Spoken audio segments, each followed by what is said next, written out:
Welcome to the Ignorance is Strength podcast. I'm your host, Fabian motherfucking Ojeda, and I don't know shit, but that's okay.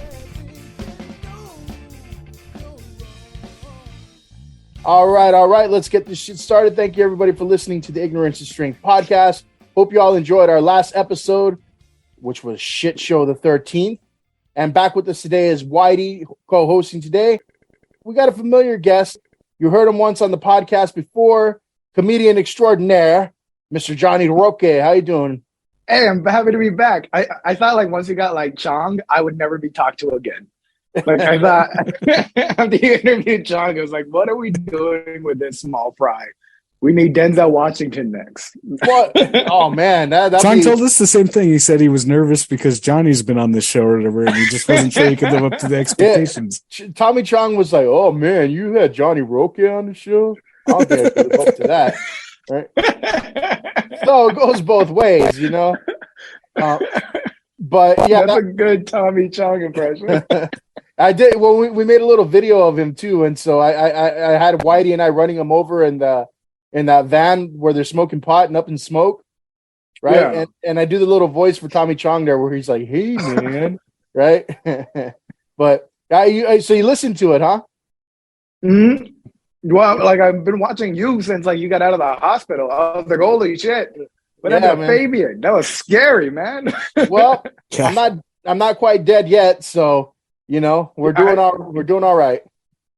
That's the good thing, right? Every year I'm happier because there's one more person I know that died last year. It's insane as I get older, right? Damn. I get older, I'm like, I went to school with that guy. And the worst part is you should be feeling like winner, you know? Like, I'm still here. Yeah. No, it does kind of throw things in a loop. You're finally beating people, Roque. Finally, yeah, Mighty. I was never good. That was mean. I've been being mean lately on these podcasts, Roque. We gave it to Potter real bad. Last shit show we did. Well, Potter's like, you know, and I've heard your comedy. I know you're a little more liberal than most, but Potter is like now the ultra conservative. Yeah, Potter's like the ultra conservative kind of like Trumpster type now, and he carries a gun every time he takes a shit, and he eats Whataburger over in Texas. We just like to give him shit too. I mean, like it's how we've always been with each other. So, well, how long has he been in Texas for? I'm not even a year yet, but I mean, he just as soon as his last kid could hold a gun. Yeah. So. Yeah, but I was telling Whitey, Potter, and Sosa, I'm like, just like you said, like, hey, you had Tom Chong on the show. After that, I had a cool little streak. You know, I had the guy from Salute Your Shorts, Michael Ray Bauer. He was also in Dude, Where's My Car? Yeah, Donkey Lips. Yeah. and then we just talked to Larry Hankin again. So I told Whitey, Potter, and Sosa, I'm like, look, I don't think I need you guys anymore. Like after this shit show, like. I think I got legit celebrities. You guys are done.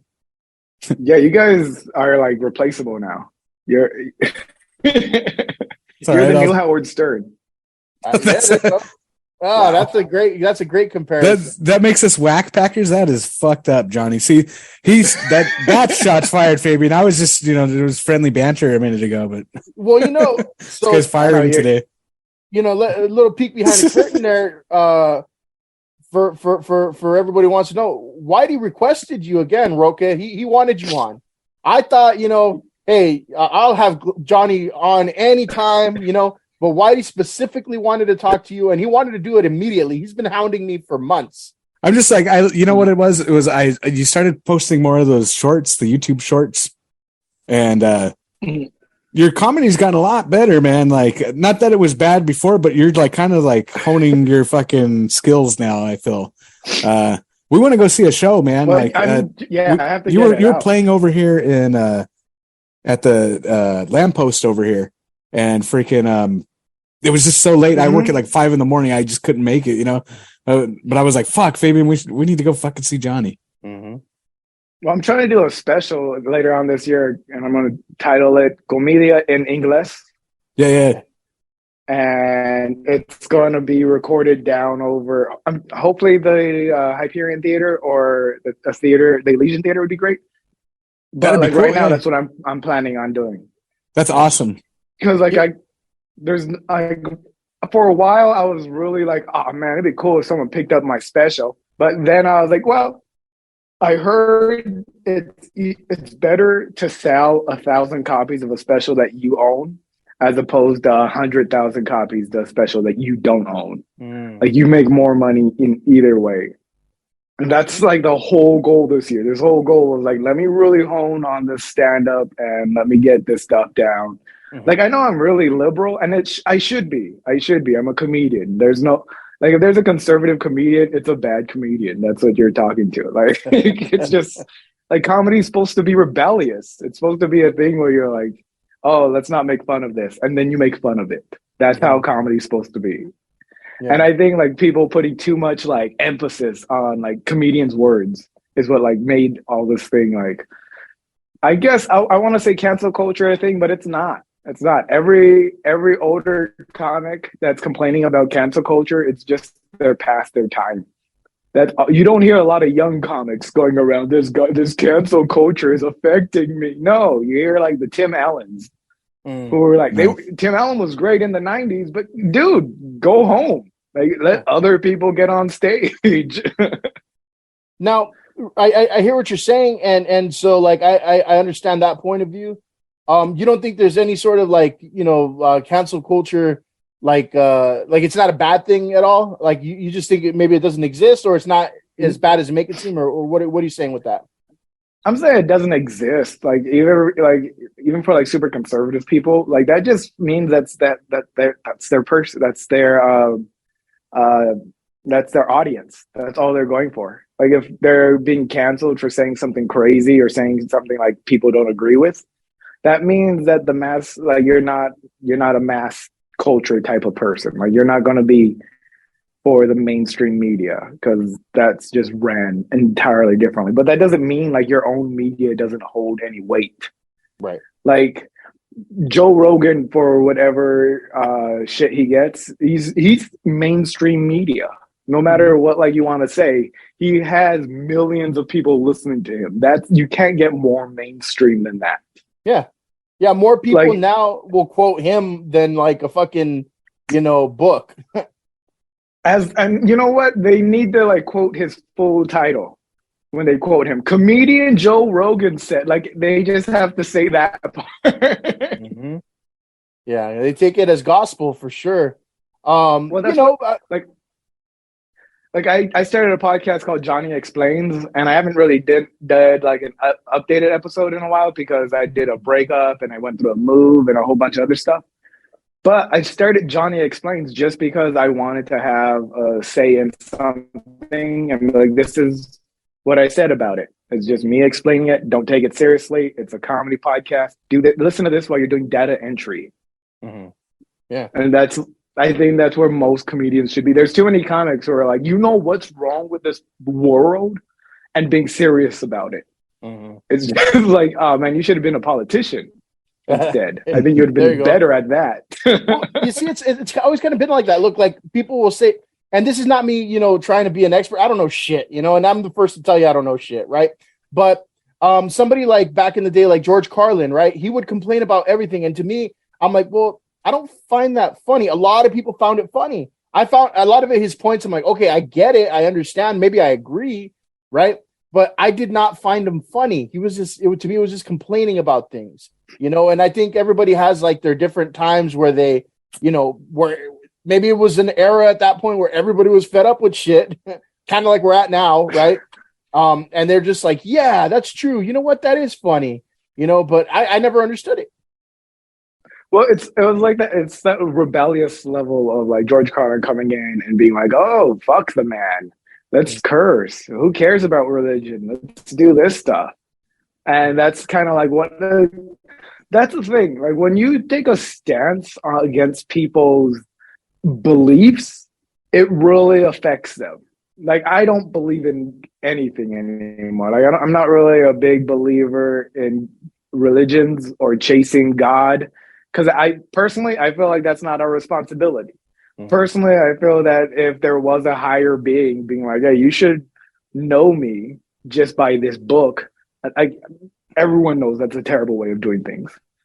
That's a horrible way of introducing yourself to someone. Here's a book about me. Read it. And then, share what you think. Yeah. But like, I've been through the Fabian Friends vetting process. He gives you a book. Hey, did you read the Fabian book, Johnny? The Fabian book was good. You've been through the indoctrination or whatever it is. Yeah, but I see what you're saying. Actually, one of my favorite jokes of yours, and it was on one of those shorts that you did, right? It was you're talking about, and again, you're just throwing away any sort of like people's beliefs, right? You're talking about like having like I think like Thanksgiving dinner or something like that.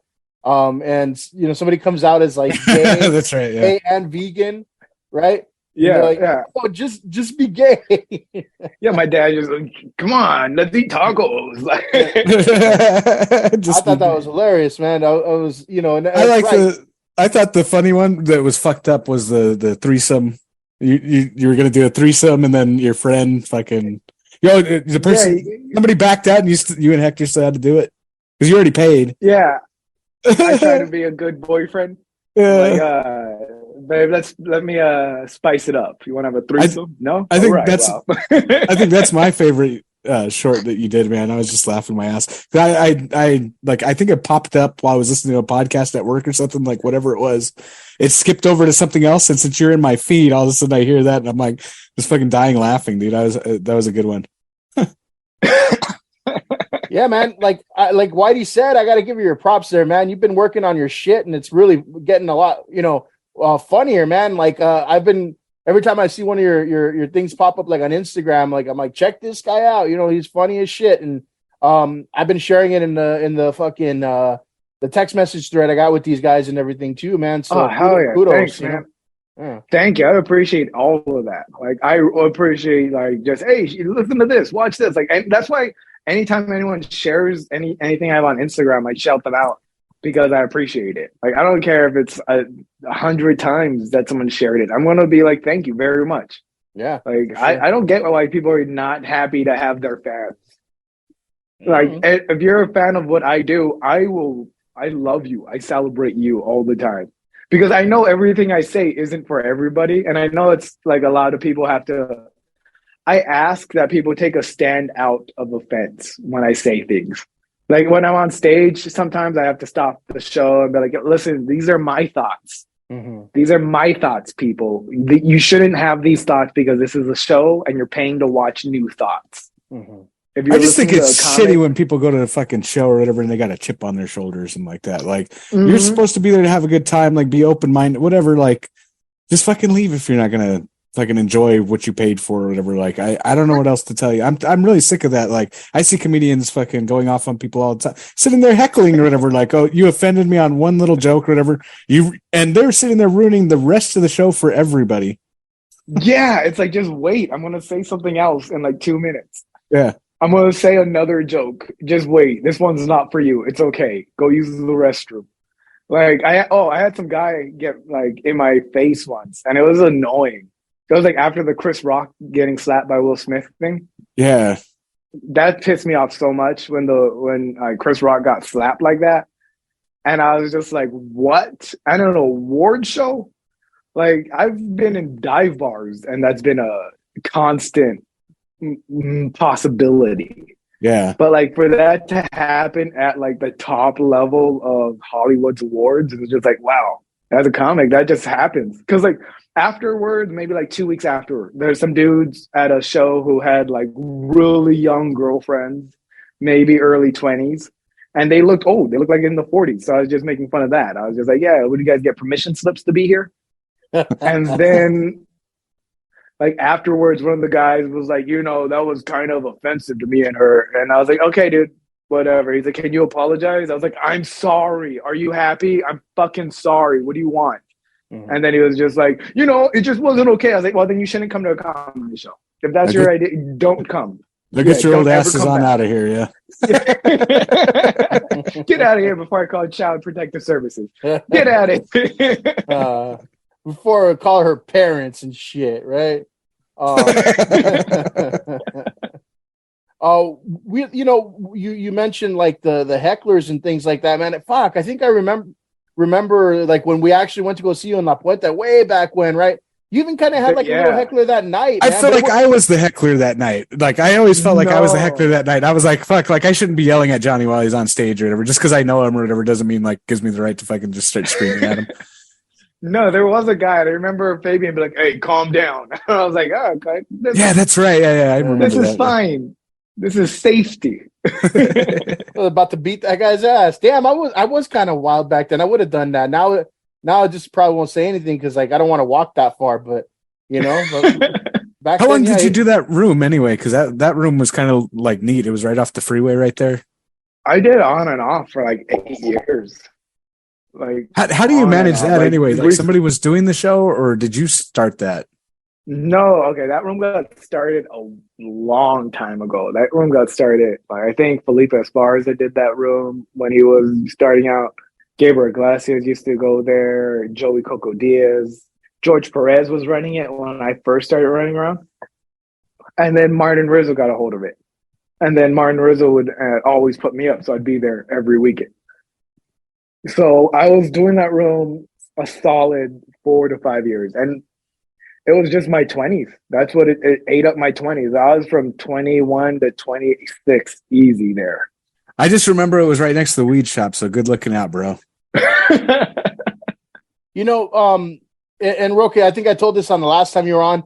I when you first got into comedy, I was like, fucking Roque? I'm like, I always see him sleeping. Like, I don't see him like cracking jokes at the wrestling tournaments. Like you're always kind of tired, sleeping. And that's because when we were practicing or whatever, he literally was tired and sleepy. But like, you got into it, and I'm okay. This is, it's becoming something. It's becoming serious, right? So, like, your style, is it more like, you have to like focus on writing the jokes, or like we just talked to Larry Hank, and I've been reading his book, and he was more into improv, right? He was really big into that. So he never wrote anything down. He just kind of, took temperature of the room, and then, he worked on his jokes from there. So what's more your style? I like to get a topic and just cover it there. Like, I like to find something and try and see where I can go with it. I like to be offensive. I really do. Like, I have this joke about how we left Afghanistan and Iraq. And it starts like off with me talking about how we supported the troops too much. And then it ends with how I believe Allah is the one true God. Because there's no way our government would be sending us in a 20-year war just to leave. Allah is the one true God. That's the only way we lost that war. Please tell me that you said that joke in front of a bunch of Walmart fucking patriots. Oh, I say that joke in front of everybody. Like, I don't care who's in front. I say jokes that I know aren't going to get a laugh, because if I don't say them, then it's not a joke.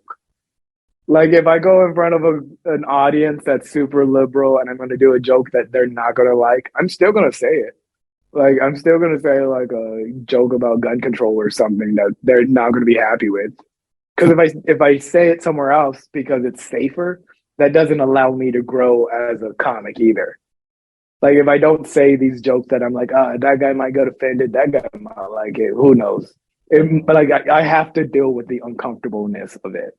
Like, there's no way around it. If you have a tough premise, it's the practice of being in the moment. Mm-hmm. Where if someone hears something that makes them uncomfortable, it's already confrontational. Yeah. It's already somebody getting ready to fight, somebody getting ready to argue, not be happy about it.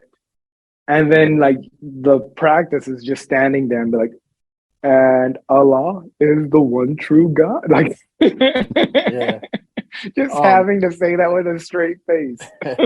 I not too long ago, I talked to this indie pro wrestler who calls himself the progressive liberal, right? And so he comes out wearing fucking Biden and Hillary and AOC on his shirt, right? And he wrestles in all the southern states with all the angry fucking rednecks. Wait, am I getting this wrong? Is he a teacher too or something? Like, or... No, I think he just does. I'm sorry, maybe I got that wrong. Does real estate. He does like real estate. Yeah. Yeah. But yeah, he he comes out with all the super liberal stuff. And you would think like if he comes to California, he's not a bad guy. He's not a heel. He's probably a babyface good guy, right? But in the South, man, they fucking hate him, and he plays it up and he plays off of that emotion. And they fucking think it's real, they still, they fucking threaten him after shows and things like that. And so I think, in entertainment, you play off of people's emotions for good or for bad, right? It gets a reaction. Yeah. And people so want to be what moved. you're talking about. Yeah. Like people want to have a reaction no matter what, even if they hate it. Like you don't want to go to a venue, pay for an event and feel like you could have seen that at home. Like you don't want to be there just like, this is like if you went to a show and you thought like this is exactly how I listen to music in my bathroom. It's a shitty show. It's a terrible show. Yeah. But if you go there and you're like, oh man, like I really like grungy punk rock shows. Like shows where like it's just people in a room. It wasn't meant for a show. Those are really fun shows. Like cause that's a people induced like good time. It's such a different vibe when you're put in a room made for a specific like music or made for a comedy versus being in a room where people are just drinking, hanging out. Well, and then you turn that into a like music or comedy thing. I mean, I'm sure back in the day you caught a good old Rest Assured backyard show, right? Oh, I do them still. Like I get like I remember Steve Barajas. Yeah. We played in his backyard. That's what I'm saying. I'm sure you caught it. Yeah, that's what I mean. Yeah, Rest Assured show with Whitey and I there with the Rest Assured band. You guys had a good band there going. That's what we talked about. Yeah, we didn't know how, decent we were, Yeah, like you guys were actually good. Like you had a good sound, rhythm, and then like two guys dropped out, right? Well, why do you want to give it a quick synopsis there of what happened? Soda. So we were playing, we were practicing. So we had this big comeback idea. We were like, we had a couple years where we weren't doing anything. And then I was like, I think me and Fabian were talking and then we're like, start talking with Bob. It's like, hey, let's get the band going again. I think we just, need to, knock off some rust. So we're practicing. Fabian had a show we lined up for us to play somewhere. He's like, hey guys, we got this place to play. It's Friday or whatever it was. So we practiced at Fabian's house for, I think, a couple days. And then on the day before the show, it was the day before the show, right? Like we're playing and Bob put his double big gulp, because we always used to get those double big gulps from 7-Eleven. And he puts it right on his bass amp and it spills. It spilled while he was playing bass. I mean, real loud. It was obviously vibrating off the bass and it fucking fried his amp. And then Bob tells us the story is Bob told us that he goes, oh, my Uncle Billy's going to come pick me up in the amp. I think we can fix it or whatever. Like it's probably just, and then I don't think Bob ever talked to us again or whatever after that. Like it was a while since he never even contacted us, I think. And so I was just like, I was upset at that point. And I think we just I was like, this is kind of done at this point. I'm like, we're out of bass player. Like we didn't have money to get another bass amp or anything. It's like, well, I guess Bob just ruined the amp or whatever. Like we can't go on without a bass. And we'd already bought him a bass. Yeah. The bass caught on fire. See that I think his guitar caught on fire, right? Because remember his house burnt down. Maybe I'm getting the facts wrong. Bob will have to tell you're correct. Yeah. Yeah. So Bob's house caught on fire. And all his it's not, I don't know why I'm laughing because I'm talking to a comedian. Jesus Christ. So Bob's whole house and everything he owned burnt up into oblivion. And burnt up into nothing. And he started new life on the railroads. That's why we couldn't play anymore. It's funny too, because some homie that was like trying to get beer at like 2 or 3 in the morning or something like that, saw smoke coming from their house, and he started, I guess this guy was in a wheelchair or whatever, like, and he fucking rolled up to the door or whatever and starts pounding on the shit to get them out of the house.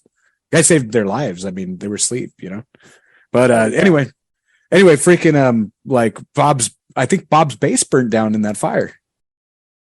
At least one of those bases burnt down in that fire.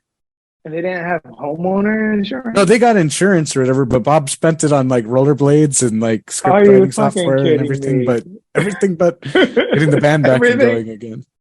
Am I wrong, Fabian? Bob wanted to be in this band. I'm putting Fabian on the spot. Am I wrong about any of this? Because I don't want to be wrong about this. I'd hate to discredit Bob or do him a disservice.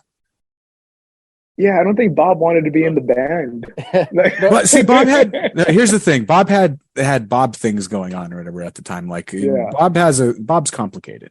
And he'll tell you that. If you listen to the podcast that we did, it's kind of all explained or whatever. So there's like, I mean, at the time we're just kids or whatever. I didn't understand what was going on. And like, I guess now if things were different or whatever, I might've looked at it with a bit more compassion for things and stuff, you know? Yeah. He wanted to be like into film and things like that. And he was pursuing that, but but you and I too, Whitey, we were just busy as hell too, working and things like that. So you grow out of it, but that's why, when we see shit like, hey, Roque, like you're chasing your fucking passion and your dream, like that's cool. We enjoy seeing things like that, because at least you're still doing it. Cause like we played with Paramore, right? When they were like, nobody. So we played with Paramore when they're nobodies. And like, that's my like 4 touchdowns in one game because I was like, oh yeah, we played with Paramore. Oh yeah, so now every time I hear Paramore on the like, it's always on my Pandora. She's always on there saying like, oh, listen to Pandora, click this button, whatever it is. Like, I'm like, yeah, we could have been saying click that button on Pandora. They technically opened for us. They opened for us, okay? Because they had a bigger show to get to, so we had to go on last while they played first and played another show. But they technically opened for us. Still counts. Still counts. Still, you guys made it before Paramore did. Of course, they took the crowd with them too. We got to play the Whiskey and the Roxy, and that's what matters to me. I think that was cool. Yeah, the Whiskey is a good venue. I like that venue. But god damn, that's partially why I don't stop. Like I'm past the halfway point. I'm at this point of life where I'm like, if I stop, all this work goes away. If I push a little more, then I can see what I can get out of this. Like I'm trying to get a TV show going. I'm working on sketches. I'm trying to get not like a streaming show going. I'm writing features. I have a show in Albuquerque, New Mexico on April 19th that I'm headlining. So in preparation for this like special that I'm trying to shoot. Like awesome. It's a lot of being like, god damn, like no one's coming. I got to do all of this by myself. How do people get to the show in Albuquerque, New Mexico? If you live there, you can go and buy tickets. It's at the Reserve. I think it was at the Reservoir. That's the name of the venue. But it's also going to be in my link. I have a link in my website. Hey, you know what you should do?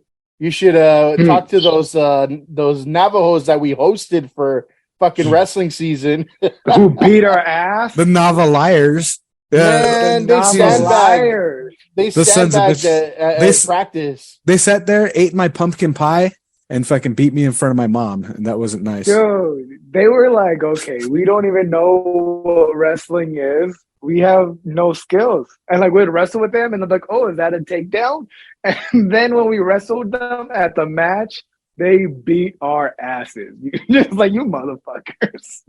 Yeah, they fucking be an exhibition match. Yeah, you fucking ringers and shit. They're fucking faking it. Like, I don't know how to fucking wrestle. None of them knew how to wrestle during practice.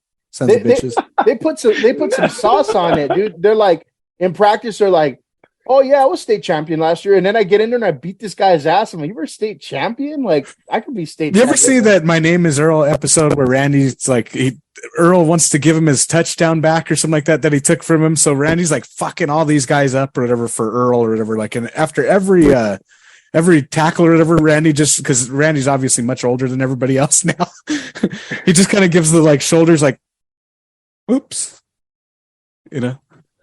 Yeah, like they beat us like I think it was like 7-0 or something, like match wise. No, I think like we only got like 1 or 2 wins out of everything. I just remember being sucked down because I remember like I was trying to get out of a stand up. I was trying to stand up and like fucking push out, and this motherfucker underhooks my arms or whatever and just brings me down. I'm like, I didn't even think about the gravity and that's the match that actually made me start like using people's weight against them and shit. Cause I'm like, I fucking fell right into that or whatever. And then I started like when you start doing like and it's a bad name, but the Jap whip, arm drags and stuff. Yeah. It just fucking like it helped out a lot. Like I started kind of like anticipating what people were going to do and learning what I needed to do to make somebody do what I wanted them to do. Like, hey, you push their head, they're gonna fucking try to do this or whatever. You move their shoulder here, and usually people go like this. Honestly, we were at a disadvantage because we had to like reset our wrestling room every day. Yeah, like no other wrestling team had to also be janitors. Like those mats were so heavy. How are those mats so heavy? What the fuck? We would roll up the mats, unroll the mats, wipe them down, mop them, and then roll them back up, and then put them back into the like closet. And in some cases, crawl under them. Well, that was before your time, Roque. We had to do that with our old coach, but how are those mats so heavy though? Like I remember being fucking covered in fucking dirt or whatever, like crawling under that shit. These things are fucking ridiculously heavy. The one time they decide to not go cheap, they get the thickest mats possible, the 2-inch thick ones. Right? Hey, those saved my life, okay? It kind of did. I almost broke your neck. But, you tried killing me. You told Chong that too. Like, you should, yeah. Were you there for that when he fucking suplexed my ass? Mm-mm. I think you would remember this, dude. I was fucking like straight up in the air or whatever. I like not thinking as a kid or whatever. Like I didn't think he was actually going to fucking suplex me. I thought he was just going to put me down afterwards, like lift me up, put me down. But no, he fucking goes back, or maybe I just started going back and not good. It was before practice. We were just screwing around. I put him up in like a vertical suplex, WWE style, right? And then I do like the Goldberg jackhammer, but I don't brace the neck or nothing. And I'm surprised Whitey's not a quadriplegic right now. I'm surprised I'm not a fucking quadriplegic right now. Yeah. But you know what, Roque? You should work in like a wrestling joke into your repertoire, man. I'm working on it. I'm working on like all of them. Hey, Fabian's paying me back in celebrity podcasts, Roque. He's like, sorry, I almost broke your neck. In my old age now, I'm feeling fucking sorry for things or whatever. What? Since your life flashed before your eyes. I tried to get you in I think like a Walls of Jericho move once in wrestling practice. Me? Yeah. Me. And like, you, and you like Whitey. I tried to get Whitey in like a Walls of Jericho move. And he twisted his hips so hard that my face planted on the mat. Oh, man. I remember being like, oh, yeah, I'm actually going to be able to get this Walls of Jericho on him. Oh, cool. And then you were, bah! And I slapped my face on the mat. And I was like, yeah, that's not a real move. Let me not do real moves on this. I surprised the coaches or whatever when, because I was wrestling Dorian, right? And like I was still much smaller than Dorian at the time. And Dorian was actually winning a bunch of things. and I wasn't doing too great, but whatever. But I did a Granby on him. And they were like, what the fuck? This guy was able to fucking throw Dorian across him or whatever, like. Yeah. Oh my God. Even they told me they were like that kind of shocked me or whatever that you were able to get that on him or whatever. Dude, I miss Granby rolls. Those are my favorite. Yeah, they really work. Grab some guy's like elbow, Granby roll him over you, or you just roll out of anything. That's what I miss about wrestling. Wrestling was just a fun time to beat people up. Yeah. Like we were just like teenagers shoving each other to the ground. Mm-hmm. Like I'd headbutt people. I remember headbutting so many people because they were just getting hit in the face with a forearm fucking hurts. Yeah. I got the perfect crossface. Do you remember that? Like the guy the swim team. Do you remember it was fucking Whittier? Was it Whittier? Cal High. And the two fucking like top guys on their team or whatever were these ginormous swimmers. They were like 6 foot something. I mean, they were big guys and they were fucking cut up because they were swimmers. So the guy I got or whatever, like he looked like a fucking full grown man already, like you see the like pictures of The Rock or whatever when he's like 18 or something like that. Like this dude already looks like fucking The Rock, There's no in betweens with those guys. See, that was the problem with our team. We didn't spend enough time in the gym. Yeah. Like our team should have, like our coach really should have just been like, we're going to the gym every day. You guys have no chance. Instead, it was Jim's Burgers. Yeah, Jim's Burgers. We're going to Jim's, guys. What do you want?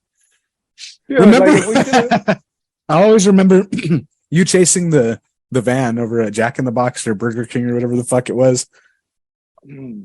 Because the coach tried to drive off without you, like he was just fucking with you or whatever. That was Almeida. He was driving that van. And he goes, he said something like, "Watch this" or some shit like that. And there's Roque like fucking running or whatever, like because he thinks he's missing his ride or whatever. And then he stops and then he goes, like it's just one of those. Because like I was like, "Don't leave me, guys! Don't leave me!" And then remember we had to get in the back of his truck because they didn't have a van for us that day. Like we went to a tournament. It was AB Miller. Yeah, it was the AB Miller tournament. Coach. There's so many things that people should have got like sued for that we did growing up. And it was in the back of a 4Runner, by the way. Yeah, like we were a really good team for what we had to work with. I felt like. Like we had a lot of skill, we had a lot of heart. We didn't have a wrestling room, and the weight room looked like a prison weight room. Like yeah, we were talking about that because Fabian used to go there in the morning with the teachers and do stuff. Anyway, go ahead. And what, do backyard fights in there? No, he was forgetting things. I don't know, like the Fabian. I'm not explaining this right. It sounds wrong, I know. So I'll give you this chance. No, man, I just said that. Roque, do you remember a teacher named Goodyear? He had like long hair. He dressed like he was from the 70s. Yes. They found porn on his computer?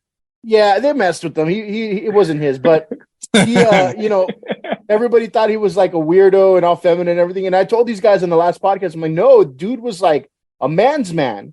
Like he would go and lift weights every morning in the little prison gym that we had in the locker room there. I'm like, I saw that one time. I was getting ready for the day, and it was a wrestling match, and I had to go to the locker room, right? And he was in there lifting weights. But these guys think that there's weird stuff going on there. So I'm just saying, like, I never knew that teachers did stuff in the morning. I did not get Me Too'd, by the way. So I'm just gonna say that. But it's him 3. No, but that dude was jacked. That dude he was one of the most fit teachers, but he wore like the tightest clothes. Yeah. And he would just walk around like never said anything. Let me give you some of his quick story there. He was actually, when he was teaching there with us, he was an assistant coach at one of the top football schools in California. I forgot. I think it was Culver City. Yeah, Culver City High. And so he actually used to be a model back in the 70s or 80s too. So yeah, he used to be all jacked and everything. But dude's like, he was always like a man's man, but he came off very effeminate because he looked like Ric Flair in in 70s clothes. Wait, you're telling me this guy was like an assistant coach at like a really good football school and couldn't fucking give Mountain View a play or two? He couldn't like sit down and be like, "Hey guys, what you're doing wrong is everything." Okay, you're right. That's the same thought I had. I'm like, wait a minute, this motherfucker's a good, football coach, but he's out here, coaching another school. But then I thought about it, I'm like, would you waste your time? Because Mountain View High School sports, for the most part, was this whole crabs in a buckets mentality. Mm-hmm. I don't think that anyone understood the concept of team. Everybody wanted to act like, they were, top dog and only looking out for you and your stats and look at all my patches and shit like that. That's why I like wrestling. We didn't have to worry about that. I could focus on me. But yeah, that's the situation there. Well, Mountain View sports was tough because there wasn't a lot of like school spirit behind any of it. It's hard to be in a high school with no school spirit. Other places, and I met other people that were excited to be at their high school, that were excited to represent their mascot. Like Mountain View didn't have that, and I still don't think they do. I think like it takes a lot in the city to change the culture in the city to change, to make it more of a like positive thing to be in high school. It's weird because in our little section there, that's the whole crabs in the buckets mentality. You go down the street to Arroyo, it's a lot different. They were successful. Mm-hmm. But speaking of the whole crabs in a bucket thing, right? Just changing gears just a little bit. There's the opposite of that. There's support, right? And so Whitey, I think he was talking to me about this episode, before, and he's like, man, I really wonder who were some of those people that helped, Johnny, out. Who are some of those people that supported him, that he's worked with, collaborated with, that, he aspires to be, right? And I'll let Whitey take it from here, because I know he was really interested in that.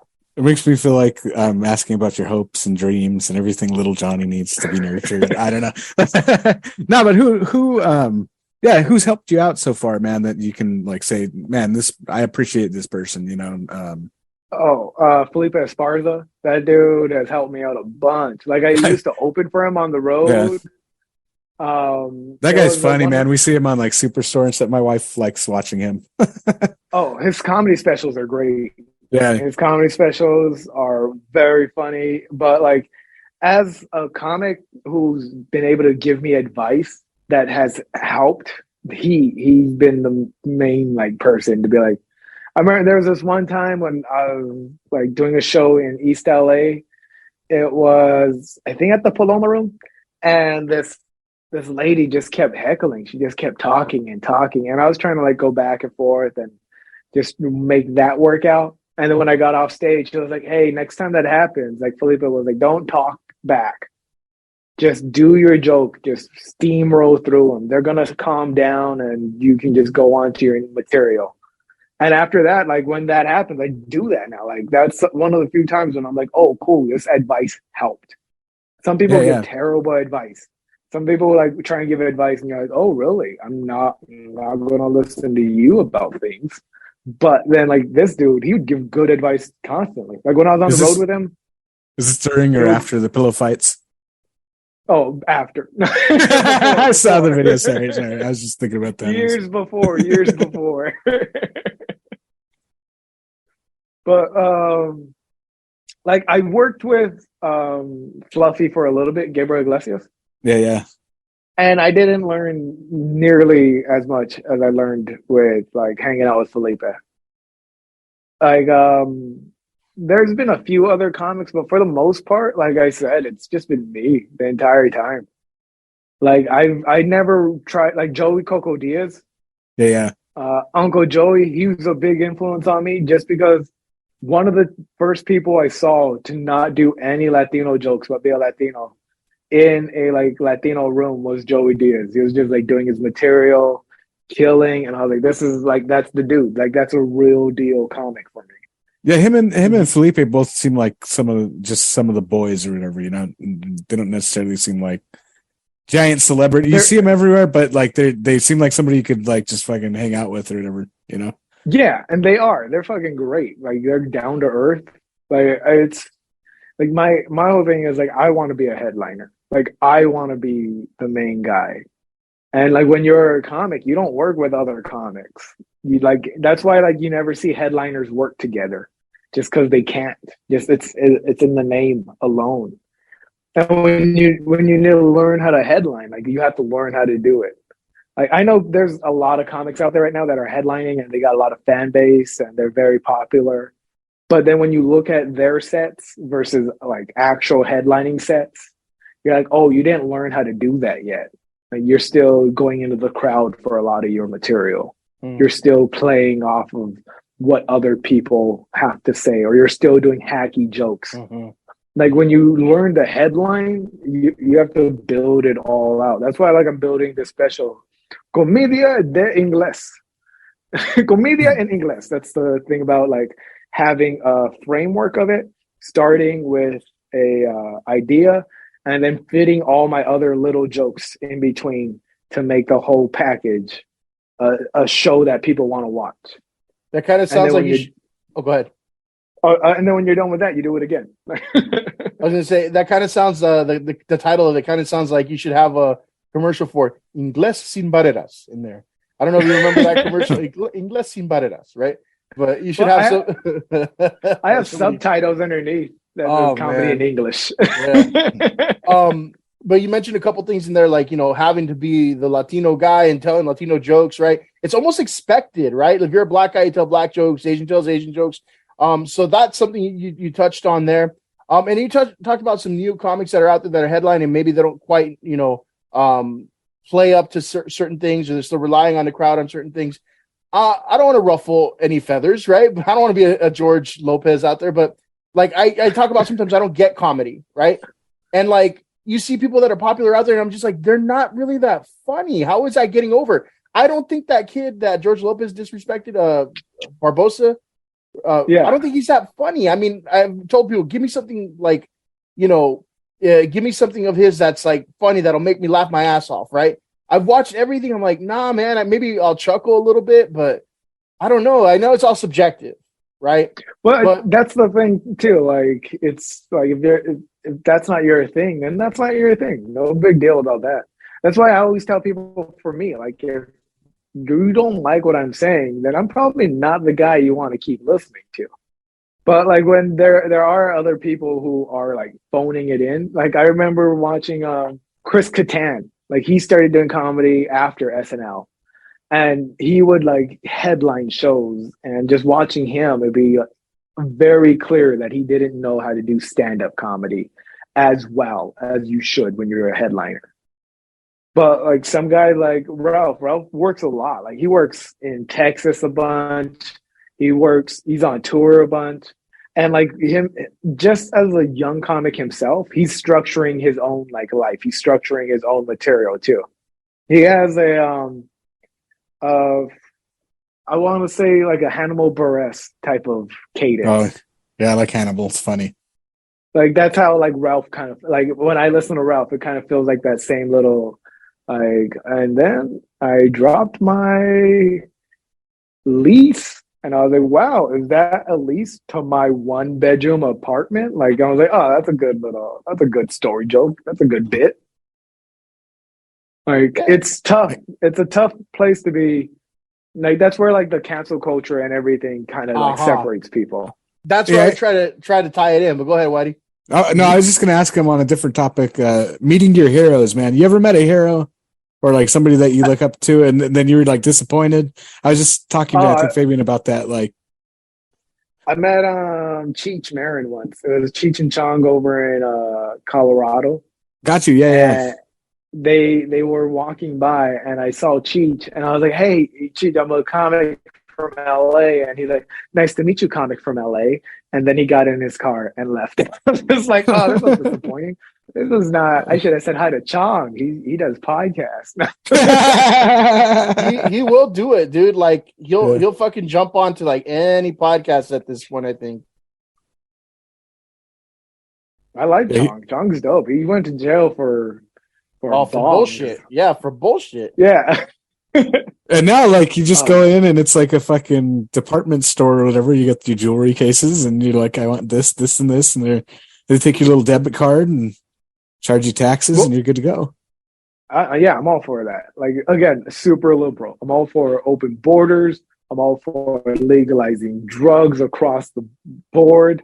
I'm for gun control, but I'm also not for it. Like, super liberal. How about some whores, Johnny? Some prostitutes? Yeah, no, that's a job. It's hard work. That's a job. If you think your job sucks, imagine them. They have to pretend to like you. Well, yeah, wait till you're waking up with a prolapsed anus, Fabian. That should be the description if you have like prolapsed anuses. Today's topics discussed: prolapsed anuses. But yeah, man, you got your headlining show coming up in New Mexico, right? So that's a big deal. New Mexico. What else you got going on? Next week, I got a show in West Hollywood. Nice. I got a show in West Hollywood next weekend on Sunday. It's like a mid-afternoon show, so come out, have some mimosas or something. Then I got like shows coming up throughout the week, so I'm gonna post them on my Instagram, which is Roque Johnny. I have YouTube videos that I post regularly. If you're not following me, subscribe. I just need 1,000 subscribers to make money. Like, I'm not even, that's the part of this part where I'm reaching now, where I'm like, I need people to keep watching so I can make money off of this, so I don't have to go back to a job. Because where you at right now? I'm not good at those. What's your subscriber count now on YouTube? 452 or something like that. So about halfway there, huh? Like a little bit over 400. Yeah, All about right. halfway there. Yeah. And So again, it's so much easier just to make your own fan base and not like if you're big enough to be canceled and still have a fan base behind you, oh, you're set. You got people that don't care what you say and they're willing to come watch you no matter what. And that's kind of like what comedy should be. You should be having a whole crowd of people just being like, yeah, I'm here for the jokes. Okay, bye.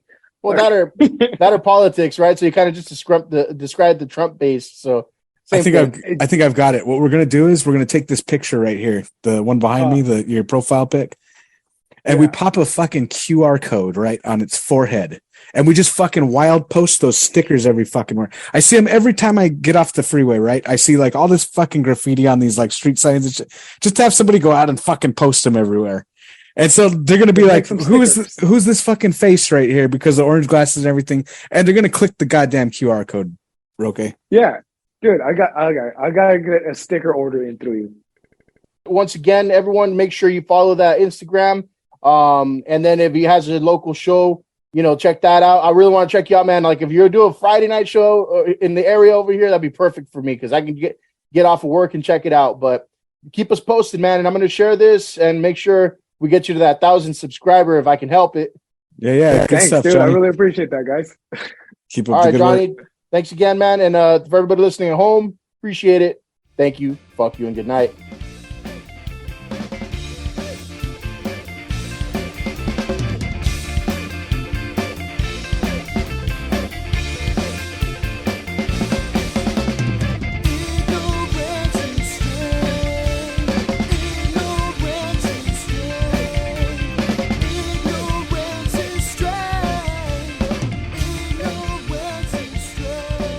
Subscribe to the Ignorance of Strength podcast on Spotify, Apple Podcasts, and Google Podcasts. Like, follow, and share on Facebook and Instagram at Ignorance of Strength Podcast and on Twitter at